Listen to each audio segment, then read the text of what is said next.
Well, welcome to the Striving for Eternity Academy's School of Systematic Theology. That is where we sit in ivory towers and... Oh no, that's not what we do, sorry. But it is where we get into looking at what is the study of God. That's really what theology is. It is the study, that's your ology, and God is theos. So it's the study of God, and what we've done is actually gone through the Bible, taken all the different categories and systematized them into what is called a systematic theology. And I should hope that if you've been paying attention since the beginning of class, this would be lesson number 29 for you, and I sure hope you knew that by now. Yikes if not. But if you are an enrolled student, you can grab your syllabus, and that's the thing that's over there that you can just grab. And we are in lesson number 3 of book number 2. We're going to continue where we left off last week. We had started, we were in book number 2. In book number 2, we are looking at the doctrine of sin. The doctrine of sin. And this specific lesson that we are looking at is the identification of sin. The identification of sin. And as we looked at that, we had mentioned to you that this is something that we first wanted to look at to understand a wrong understanding, or to get a biblical understanding of it. And we first looked, when we looked at that, we looked at first the biblical understanding of sin. With that, we took a look at the incorrect views of sin. And I just want to do this as a kind of a reminder where we were. So where we had been was, we had looked at in the incorrect views that sin is not salaciousness. In other words, so an incorrect view of it actually is that sin is salaciousness. In other words, it applies only to the physical aspects of sin, the things you do that are wrong. Sin is more than just salaciousness. That would be an incorrect view. A second incorrect view that we talked about in last class was that sin is an illusion. That it's the failure for someone to realize their full potential. And that was yet another misunderstanding. Another one was that it's a lack of God consciousness. And the fourth one, that we went over was that sin is a social problem, that it's just the result of social disadvantages. And we then looked from there at to the correct understanding of sin. And when we looked at the correct understanding, we looked at it that sin is fundamentally an attitude of unbelief. It's an attitude of unbelief. And that sin involves activities of lawlessness. Activities of lawlessness. And now I was told that I may not have given these blanks last week, so let me give you the blanks that you have in your syllabus that I may have missed last week. But thus, sin is the lack of conformity to the moral law of God, either in word, thought, or deed. That's your blanks there, the word, thought, or deed. So let me read that definition again. This is the correct view of sin. Okay? Sin is defined this way. That sin is a lack of conformity to the moral law of God, either in word, in thought, and in deed. So the reality is that it's not just what you do that's sin, but it's also what you say that could be sin, and even what you think that is sin. Do we have some examples in Scripture to support that? Of course we do. I mean, we would easily see when people do something that God says is wrong, we say, okay, that's a sin. Okay? God would say something that's clear, okay, the action, we usually don't question that. What about the words? What is it that Matthew said? That we would be judged on every idle word that we speak. Yikes. You ever think about that? Every idle word that you speak? I don't know about you, but some of us have a few more idle words than others. Yikes. What about your thoughts? Well, Matthew also tells us that where he's giving on the Sermon on the Mount, that if you're angry with your brother, you're going to be judged as if you've committed murder. And if you lust after someone, you've committed adultery in your heart already. So it's not the act that made it wrong, it was the thought that started it. So that's what we had given. So let me give you that definition one more time. Sin can be defined as a lack of conformity to the moral law of God, either in word, in thought, or in deed. Any one of those three. Now, from there, last week, we started looking at the biblical terms for sin. And looking at these, we started to look at several of them. We started by looking at the terms in the Old Testament. And when we did that, that's really kind of where we just started. We didn't get very far. So we're going to kind of continue. But just to kind of recap, we mentioned chata, which is the term to miss the mark. We won't look at the passages for that, but sin is missing the right mark and hitting the wrong mark. We're going to look at that one again in a few moments. But it is used as a reference to evil, idolatry, or ceremonial sin. Now, we also looked at ra or rasha, which is to break up or to destroy. And this is a word often that is often referred to as calamity or injurious things or something that's morally wrong. It's often translated wicked. The third one we looked at last week was pasha. Pasha means to rebel. And what we said last week was that while this is the basic meaning, it is often translated transgression, which indicates a willing crossing of a boundary, which is kind of, as we said last week, what we think of. I think when I think of rebel, it's that willingness, that willing rebellion, that mindful transgression of the law, or crossing of a boundary.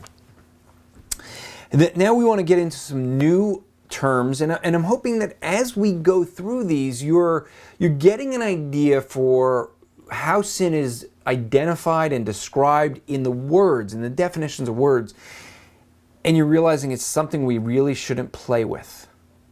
Okay? That's what I hope you're getting out of this. That you realize that sin is not a game. It's not something that we can see how close we can come to it and still get away, and maybe we can enjoy a little bit of it. In my devotions, I was reading this morning how the stolen bread is a delight to the taste, and then you feel the guilt afterwards. And that's really what we think sin is. This, it's going to give me this great feeling in it, and there is an aspect of sin that we enjoy for that fleeting moment. But when I used to work at an addiction recovery center as a counselor there, I used to volunteer time there. And one of the things that they would always tell the guys that were in the live-in addiction recovery center there was that sin will always take you further than you want to go. It'll hold you longer than you want to be there. Okay, so it always looks better than it really is. So in other words, sin is this deceptive thing that always looks good and you really want it, but once it gets a hold of you, it keeps you longer and takes you further than you really want to be. So let us look at awa. Awa is the idea of to be bent or crooked. To be bent or crooked. That's your blanks there if you have a syllabus. If you don't have a syllabus, go to the website right there. Get online to the Striving for Eternity Academy and order one, please. And that's a yearly thing. I should actually mention that. Thank you. It's yearly. If you didn't pay for this year, you could help us out. You don't have to wait till the next syllabus is out, just saying. But, so we want to note in Isaiah 21 verse 3, when it comes to this, because here the significance, let's deal with the significance. That passage gives us a literal usage of it, but the term sees sin as perversiveness. It's often translated the word wrong. Not right, wrong. So let's take a passage. Do we have the Numbers 15? Yeah, okay. So Numbers 15, verses 30 and 31. But the person who does anything with a high hand, whether he is naive or a sojourner, reviles the Lord, and that person shall be cut off from among his people, because he has despised the word of the Lord and has broken his commandment. That person shall be utterly cut off. His iniquity, there we go, iniquity shall be with him. And so this is the idea. It's the idea of being just wrong. Okay, being bent or broken. I like what a friend of mine, Sai, says, is that, you know, God can straighten he says like God can straighten a broken stick. You know, it's good that you and I, this is the state that we start in. We're broken. We're crooked. We have a bent toward sin. Or actually, it's even worse than that. We're enslaved to sin. But isn't it so good to know that God can straighten us out? God can take a sinful heart that we have and put within us a desire for himself, and put within us a righteous heart. And so that's a thing that, you know, we have to remember. God can straighten a bent stick. But let's go on, because I want to make sure we finish this lesson up this week. So the next one that we have is shaga'ag. This is the term to go astray. That's your blank there. To go astray. And the significance is that this word indicates going away from what you know to be right. In other words, God's moral law. That thing that's written in our hearts. Every one of us knows what's right because God wrote his law into our hearts. And so we know right from wrong. I mean, we never had to, if you're a parent, you never had to teach your children to lie to you, did you? I mean, it wasn't like, okay, Junior, I want you to sit down and I want to explain some things to you. I'm going to ask you if you stuck your fingers into the cookie jar and stole a cookie that Mommy told you not to do. And when I ask you that, I want you to say, no, Daddy, and give me that big smile like you really didn't do anything wrong, and be like, no, Daddy, I didn't eat any cookies. Oh, don't mind that chocolate. Did you do that? I know that no one had to teach me to lie. You see, we know it's a lie from a very, very young age. You see that with children that are just 1 and 2 years old, and they look at their parents as they're doing what they were just told not to do, and they give them the look like, ooh, look, I'm going to do it. I'm going to touch what you told me not to touch. I'm going to go do whatever you told me not to do. And they know it's wrong from a young age, because God wrote his law into our hearts. And when we go astray from that, that is this term here. So let us take a look at Numbers 15. We looked at Numbers 15. So then let's look at Leviticus 4:2. Leviticus 4:2 says, "Speak to the people of Israel, saying, if anyone sins unintentionally in any of the Lord's commandments about the things not to be done, and does any of them." So what he's saying here, if you look at this, this word sins unintentionally, it's still a sin. Even if you do it unintentionally and you break God's law, it's a sin. Let's look at Numbers 15 and verse 22 this time.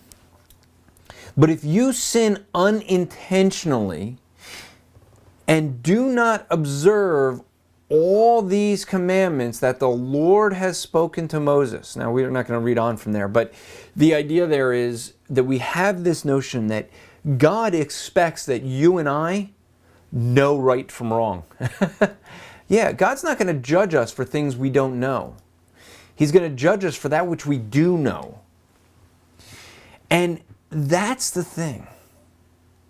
What we have is we have the reality that because we know right from wrong, when we stray from doing what we know to be right, then we're in sin, even if it's unintentional. These two verses in this word actually reminds me of an individual. And I'm curious if you could think of that individual. So I'll give you a second. No, okay. The book of Job. What was it at the very beginning, Job chapter 1, what is it Job did? Job would offer a sacrifice on behalf of his children in case they sinned and didn't know it and didn't offer a sacrifice. That's how upright Job was. He was so concerned not just for the sins he knew about and the sins of his children, but even the ones that he didn't, the unintentional ones. I'm sure that you've read the passage in 1 John where it says if we confess our sins to the Lord, He's quick to forgive us. And we appreciate that. But have you ever prayed for forgiveness of those things that you may have been unaware of? I mean, you may have gone through your day and you were like, Lord, I know I shouldn't have been gossiping. I know I was really angry at my coworker. I shouldn't have cheated on that test. I shouldn't have stole that pen from work. You know those things. And you know they're wrong, and you say, Lord, would you forgive me for lusting and stealing and gossiping and backbiting? But if you ask God for forgiveness for those things that you do so often that you become desensitized to them and you're not even aware that you do them anymore? I mean, do you ask God to reveal to you those sins that you commit unintentionally without even being aware of them, without knowledge? Maybe because you do them so often, it's like second nature to you. You know, when I used to train martial arts, one of the things that they would always do, you'd keep, it got so repetitive. You'd have to do kicks and punches. I mean, every single day you did the same routine. Same set of kicks and same set of punches and same set of katas and over and over and over. You know why? Well, you were to do it until it became muscle memory, till you did it without even thinking. And if you were fortunate, you never really knew if it was without thinking. Because usually when you're training in a dojo, you'd have a time where you're sparring and you're planning to fight. So you're kind of thinking about it. The times when you know if it's second nature is like the time when I was in New York and some guy thought that I parked in his parking spot. I didn't know his name was on it, but he felt it was right in front of his store and that was his spot. I was supposed to know that somehow. But he double parked and he followed me into the restaurant that I was going in and he grabbed me from the shoulder and swung me around. You know, I didn't even think. I went right into a fighting stance without even thinking about it because it was second nature. It became a muscle memory. It became something I just did without thinking. I got news for you. You and I can do the same thing with sin. It can almost be like muscle memory. It could be something that we do without even thinking about it because we do it so often. That's that idea of sin. And it's something we should be avoiding. I encourage you to spend some time in prayer asking the Lord to reveal those sins that you commit that are unintentional. Those sins that you're not even aware of because you do them so often. A lot of people do things with the tongue. They use their tongue to tear people down and don't even realize it. Some people have pride and it blinds them. Ask the Lord about these unintentional sins that we all commit. Ask Him to reveal these things to you. and ask Him to help you to put those sins aside. For they are sins, even though you may commit them unintentionally. Like what my first pastor used to say, he'd ask the question, how fast do you have to go over the speed limit to break the law? Think about it. You just have to go 1 mile over the speed limit. And he says, but what if there's no police officer to catch you? Are you still breaking the law? Yeah. You see, we often think like as long as we don't get caught, that's not what makes it a sin. It's not when we get caught that makes it a sin. It's when we break the law that it's a sin. So let us put aside the Old Testament. No, but we want to take a look at some terms in the New Testament. Terms in the New Testament. All right. So let us now get into some Greek terms. And I do hope that as you're going through this, you're seeing that this is more than just terms and just looking at definitions of words, but you're getting a picture of what what sin is, how it's identified in the Scriptures. Let's look at karagos, and that is a badness, either morally or physically. Either morally or physically. Those are your blanks there. It's a badness. This is a very general term in the New Testament. Just any kind of badness. We see this in Romans 12 in verse 17, where it says, repay no one evil for evil, but give thought to do what is honorable in the sight of all. Don't return evil for evil. Ouch, doesn't that hurt? I mean, isn't that what so many people do? It's amazing how quick when someone does evil to us, we justify doing evil back to them. I mean, but they did it to me. I had the privilege of being able to be with my niece and my nephews this past weekend, and my niece and I were building a snow fort. That's what you do when it snows. For those down south, you don't understand that. Although this year with the snow, you probably do know what snow is. But we built the snow fort, and my one nephew was just throwing snowballs at us. And so what I decided to do is come up with a treaty. We made a treaty. We're not going to throw snowballs at each other until the forts are complete. And so one of the nephews decided to break the treaty. And, you know, it's amazing how quick my other nephew and niece wanted to just throw snowballs right back. And I said, no. We don't return evil for evil. Just because someone does wrong to us doesn't justify us doing wrong back to them. But you ever notice how quick we are to try to say, yes, we can? We shouldn't return evil for evil. But many seem to think that we should.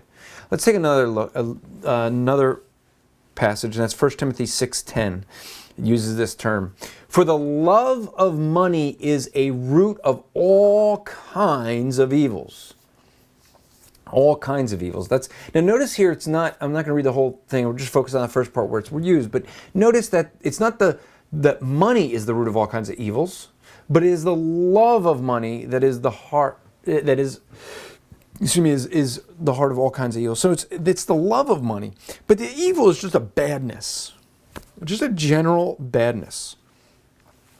Next is Purenose, which just means evil.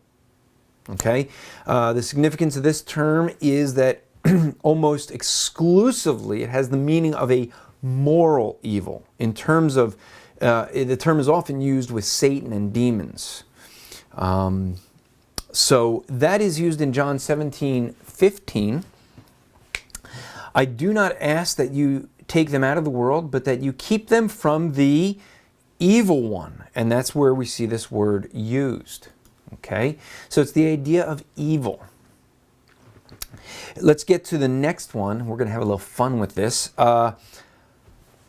This is actually really the word most often used, I think, of for evil. It is harmater.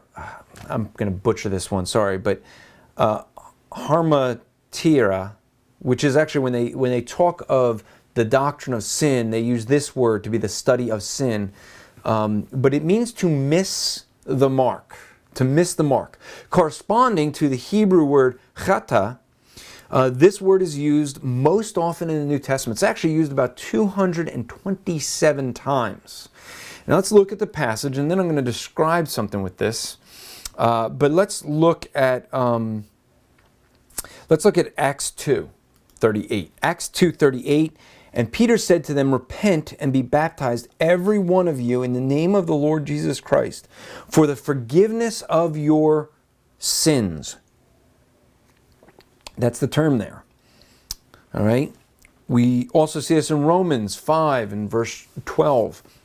"Therefore, just as sin came into the world, though through one man, and death through sin, and death spread to all men because all have sinned." So, that is the general term, the one used most often, and it means to miss the mark. Now, we looked at the word chata last class, and some people were questioning, because I mentioned this as an archery term. It means to miss the mark, and people were questioning my archery abilities. People were actually saying that I took a hammer and put two arrows together and knocked them into one another, or that I shot the arrows in my backyard.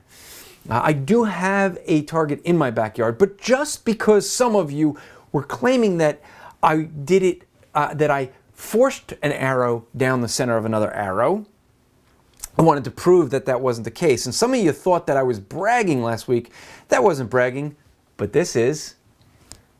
That's right. Those are the trophies that I have gotten for all my archery. I never did an archery league that I didn't get a trophy. Now, I know some of you mischievous students are going to say, no, he just grabbed a picture off of somewhere and put it up. He faked it. Actually, there we go. Someone just posted, he faked it. I knew we'd have students like that. So here you go. There's a trophy. I don't know, can you see my name? I don't know. It's right there. Let me get the dust off. There. So there's one. Oh, look, here's another. See, you guys think that I don't have here. Here's another. Look at that. These are big trophies. They don't even fit on the screen. You want more? Okay, you think that I made them up. There, look at that guy. This one was for most points won in the archery league. And then we had here the most improved. I got that one too. But because you guys are thinking that those arrows were made up, you see these guys right here? Look at this. Got each one of those for those arrows you said I was faking. I didn't miss the mark. I hit those arrows. So, that is what the archery term is. It is to hit the target exactly where you want to hit it. Kind of like I can do with an arrow. And if you want to really see, I'll give you an apple, we could play William Tell. But this is the term most generally used. And like I said last class, you know, people often think, hey, if I miss the mark just by a little, it's not a big deal. But you play William Tell, stick an apple on your head, let me take a shot at it with my nice big broad head that's like bores a hole like that big, and then we'll see if you want to keep that apple on your head. We'll see how trusting you are, because see, if I miss just by a little, it's not a good thing, is it? No, missing by a little is not good. Okay, enough bragging. We'll go on. Someone is asking me to bring we're going to be going to a Compelled conference later in March, and someone's asking me to bring the trophies to Compelled. I guess they're not believing me? Okay. I guess they're not believing that they're really mine and they want to see them? Okay. Maybe I'll do that. We'll see. We'll find out who that is that's asking, so I know who to show them to. All right, so now I will mention, if you want to come and meet, actually meeting me is not that thrilling, but if you come to Compelled, you get to meet my wife. That's cool. But so we'll be at you can go to I forget the website, but you can always go to heartsforthelost.com, heartsforthelost.com, and you can find out about their Compelled conference. Or you can go to strivingforeternity.org, like right down there, look up the events and find out more there. So, where were we? Okay, so Adika is the next term, which is the opposite of righteousness. So if you think righteousness, this is the opposite. All right, so your blank there is the opposite of righteousness. This is used in reference to unrighteousness of any kind. It refers to the unsaved, it refers to money, it refers to actions, things like that. So let's take a look at Romans 1:18. For the wrath of God is revealed from heaven against, what's that? Oh, all unrighteousness, ungodliness and unrighteousness of men, who by their unrighteousness suppress the truth. That is the reality of what we said earlier. We all know the truth, we all know God's word, and this is now we see that we suppress that truth, that knowledge we know to be true, we suppress it, and that is this term here. It's unrighteousness. It's the opposite of being righteous. Next is Omnimos, which is the opposite of lawful. Opposite of lawful. Often translated iniquity. In terms, the term describes sin as lawlessness. Describes it as lawlessness, being without law. Okay, let's take a look at Matthew 13 and verse 41. And it says here, the Son of Man will send his angels, and they will gather out of his kingdom all causes of sin and all lawbreakers. That's this idea of the lawbreakers, lawlessness. Okay? And so that is that's the idea of the opposite of lawful is lawlessness. Parabates is the next one, and that is to transgress against. Your blank there is transgress, to transgress against. And the significance of this term is that this term usually is associated with specific violations of the law. Some specific violations of the law. So let's look at Galatians 3:19. Why then the law? It was added because of the transgressions, that's the term, until the offspring could come to whom the promise had been made. And it was put in place through the angels by the intermediary. So, this is the idea that we have transgressed or gone over the law. Okay? Violated it. This is what you get when you've went over that speeding limit by 1 mile per hour. You transgressed the law. It doesn't matter. It doesn't matter if the police officer is going to give you a 10 mile per hour leeway. He's going to show mercy, and after you go over 10 miles, then he's going to give you a ticket. It doesn't mean you can go up to 10 miles. It means you go up to the speed limit. Or if you're like me, you drive your family nuts and stay like 5 to 10 miles under the speed limit and take forever to get somewhere. Yeah. But I don't have to worry looking in my back window when the police come. When I drive past a police officer, I'm like, no. Whoop. I see red and blue lights in my back window. I'm not worried. Just saying. All right. So next one is Plano. Plano is to be deceiving. To be deceiving. This can include either deceiving others or deceiving oneself. And that's something that we have to be aware of, is that we can deceive even ourselves. Let's take a look at Matthew 24 and verses 5 and 6, where it says, for many will come in my name, saying, I am the Christ, and they will lead many astray. And you will hear of wars and rumors of wars. See that you are not alarmed, for this must take place, but the end is not yet. Let's take a look at one more. 1 John 1:8. If we say we have no sin, we deceive ourselves, and the truth is not in us. So the idea there is that we can deceive even ourselves, and that's this idea here. Deceiving others or deceiving ourselves. we can convince ourselves that wrong is right by doing it over and over again. Self-deception is really hard because by definition, self-deception means you can't recognize it in yourself.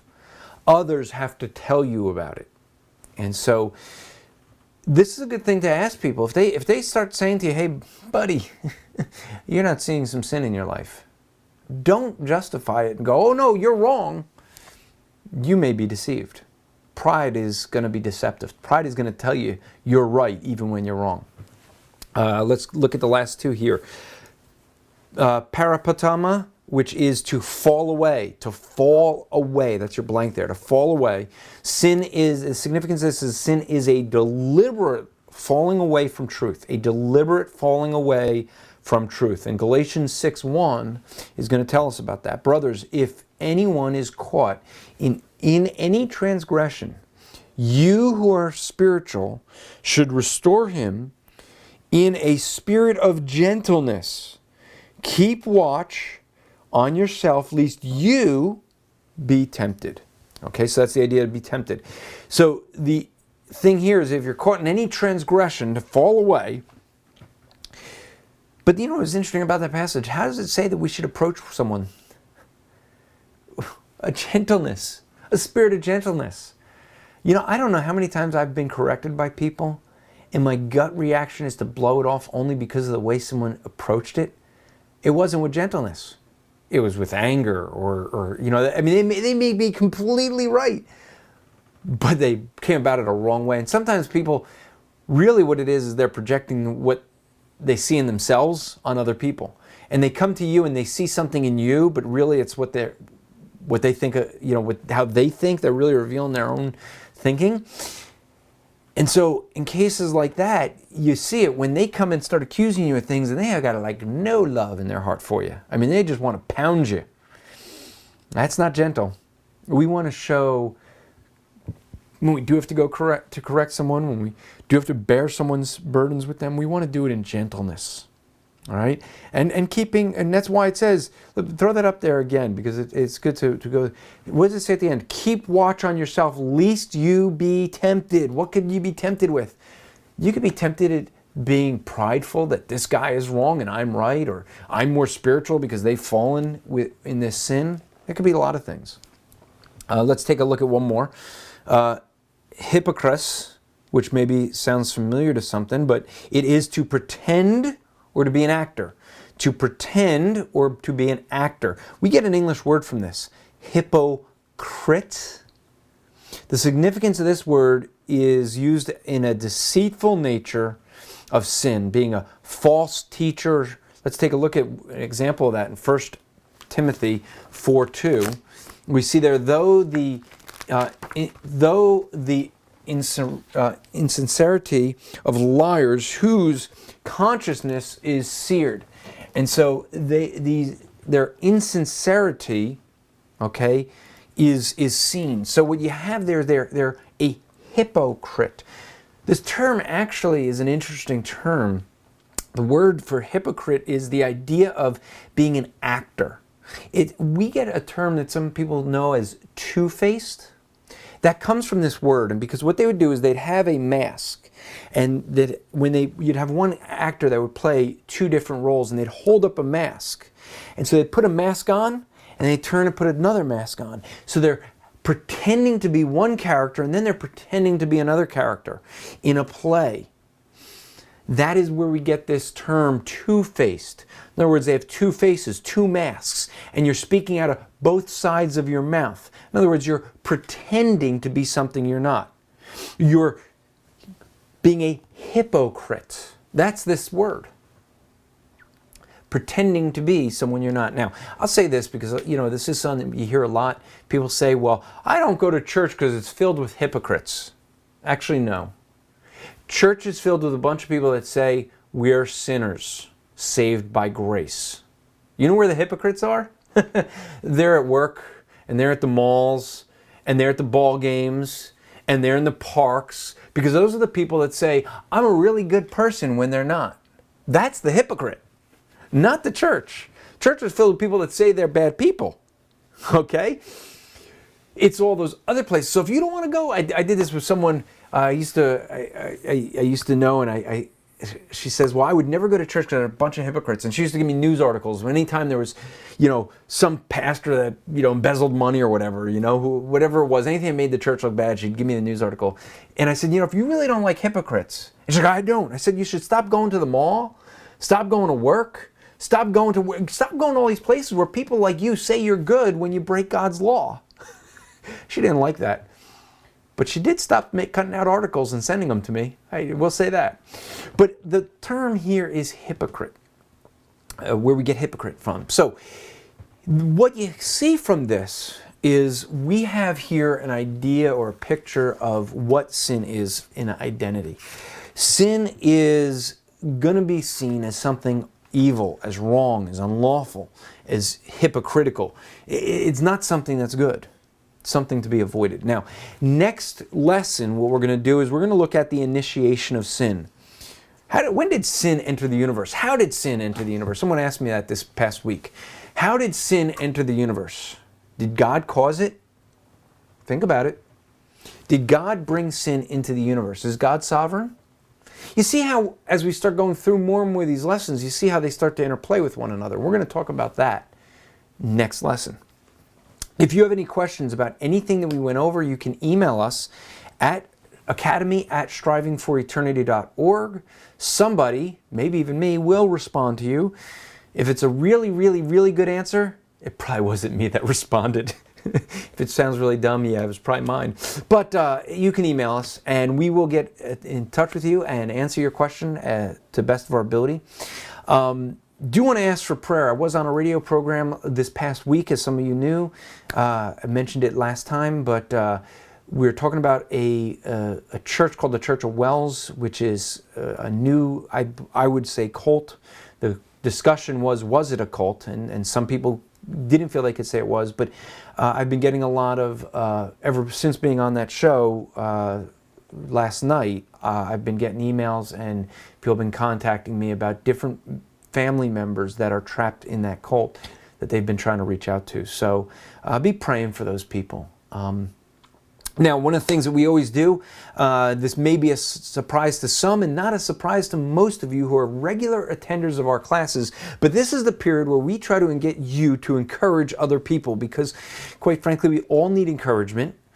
And it's really easy to encourage those people who everyone wants to be around. But we need to encourage people that we don't even know that well, but we need to get to know. And so I want to ask you guys to encourage someone that you may not know, I happen to know, and want to ask you to encourage Brother Andy Smeltzer.